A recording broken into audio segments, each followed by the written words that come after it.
Okay, welcome back, guys. On this video and for the next series of videos that we're going to do this year for 2024, I'm excited to work with you guys to decode ads that we see all over, from national advertisers to local advertisers. We're going to explore all sorts of different niches right here, and we're going to get into the imagery, the psychology of the ad, the design, the layout, and the purpose and objective of why the ad was even in flight at all. Okay, so stick with me here and we're going to dig right in.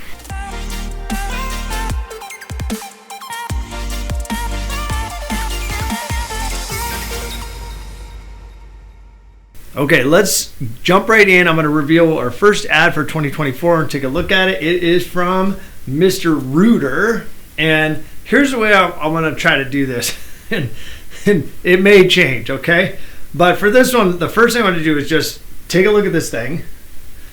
And the first thing we're going to do, because the first thing that always hits us, is we're going to talk about the picture, right? The image is what always hits us. Our mind is wired to absorb the imagery of the ad right away. So the first thing we see is this confident working guy here with his shoulder kind of kicked back, which I like. I think if he was, in this posture and kind of looking closed off, that would not be good body language. But that kind of shoulder back sort of confidence, like we just finished the job, everything turned out great. This is communicating a lot of like proficiency and authority around the trade that they're in, which is of course plumbing. The kitchen in the background looks beautiful. Could be real, could be fake, doesn't matter. I'm sure it was laid up. It looks like it's a layered up ad in the design department, but still done well. And the red and the brand colors do pop and jump off like the rest of this whole web page it was on. I was scrolling on my phone. This was a ad that was seen in the middle of an article. Okay, and you can see, they kind of call it out in very small print here. But either way, that's the first part that hits us, right? It's eye-catching. It's in their brand colors, using the red. He got his red shirt. He's smiling. That's always engaging. And he is directly looking at the camera, too. So we sort of have a little bit of that eye contact there initially. Now let's get into the copy and try to answer what is the point of this ad, right? So clearly this one's a little tricky because there is not an offer here. There is not a discount. There is not a buy now, right? For some of us smaller advertisers, we think, oh, get a deal right now. Like run an ad, get a deal, run an ad, get a deal. This ad, and the reason I selected it for the first video here, resides in a much more subtle, if not sophisticated approach, okay? So let's just talk about the copy. The first part of the copy up here says, we let you choose what's best for you. And then they have the secondary message, which is basically a reframing of the same statement. It says plumbing that puts you in control, right? So you get to choose what's best for you and you're in control. Okay, so let's just think about why would they spend thousands of dollars to get the copy on this exactly that way and to put this ad in flight. Here's my thoughts on this. One, clearly this ad is a brand control ad that is designed to create a narrative around Mr. Rooter, and it's also working to handle typical buyer objections, right? So they have probably done some good look at customer objections. They're nationwide. They've got a lot of data to look at. One of the biggest concerns that plumbing customers have is this job is going to get out of control. It's going to be 30, 40, 50, if not 100% more expensive than I'm planning, and I'm going to get screwed, and these guys just keep changing the price and it always goes up, and the last time I hired somebody it was a nightmare, right? So this is the scary consumer thought that plumbing costs are going to balloon out of control. Once these guys get in here and sell me, I'm going to sign this thing, and then they're just going to take over and keep adding costs, adding costs, right? So that's the objection that the buyer has. Like, how do I know that this thing's going to get done for the price that we agreed? Okay, that is one of the biggest issues with any work that you have done on your home, is that it can be quite a bit more expensive than you originally thought. They are handling this objection here in two ways, right? You choose what's best for you. We're not going to tell you what's best for you. You want the shower head on the left side? Fine. You want the drain here? Sounds great. You want to move the toilet out into the hallway? Okay.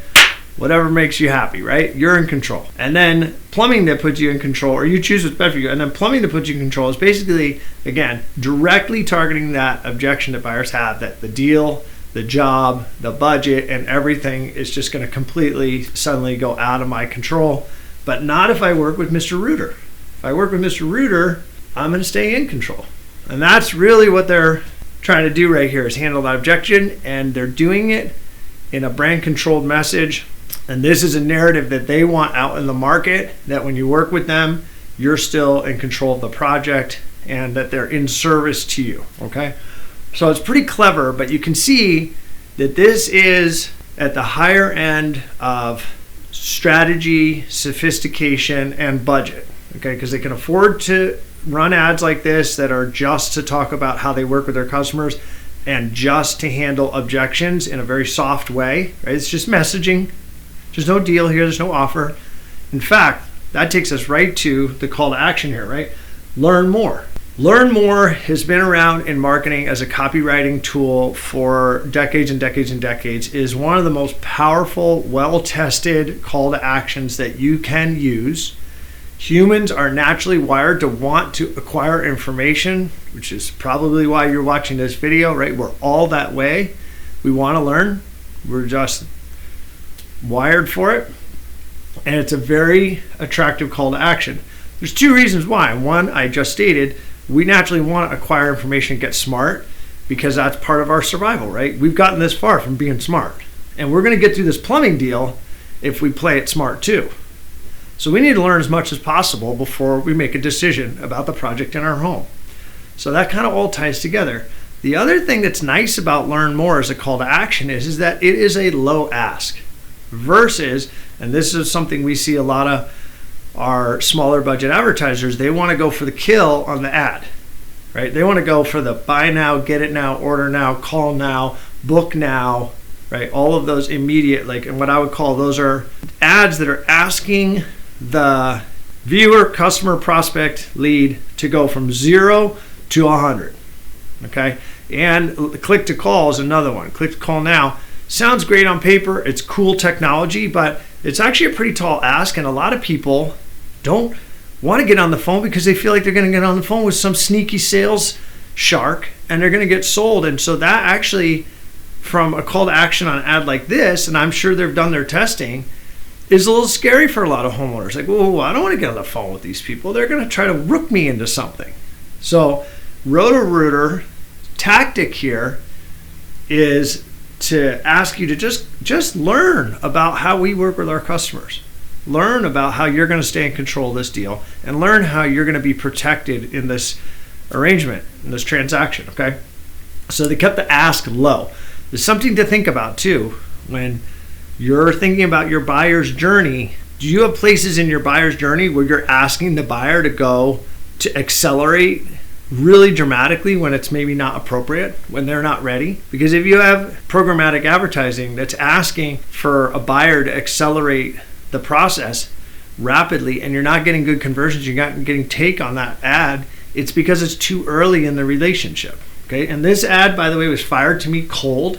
This is not a retargeting ad. I was not shopping for plumbing, and I certainly was not on the Mr. Rooter website. Now, we do have clients here that are plumbers, so maybe algorithmically I've clicked and been on plumbing sites and that could have swept me up into this cold targeting, but it's definitely not a retargeting ad. This is a cold targeted ad. I'm a homeowner and I may or may not have plumbing issues, and I'm in an area that they clearly want to service because I'm sure there's some geofencing on this. Either way though, the call to action is soft with a low ask, right? It's a non-threatening call to action. This is brand control. The layout is nice. We have a confidence-inspiring image. We've got good, brand awareness here down with the Mr. Rooter logo, and the same message effectively reframed depending on how who you are and how you interpret those things. So that's also a good tactic as well there. So there's a lot we can take here from this. The biggest one and if you're a small advertiser and you're thinking about advertising, is to say, hey, wait a second.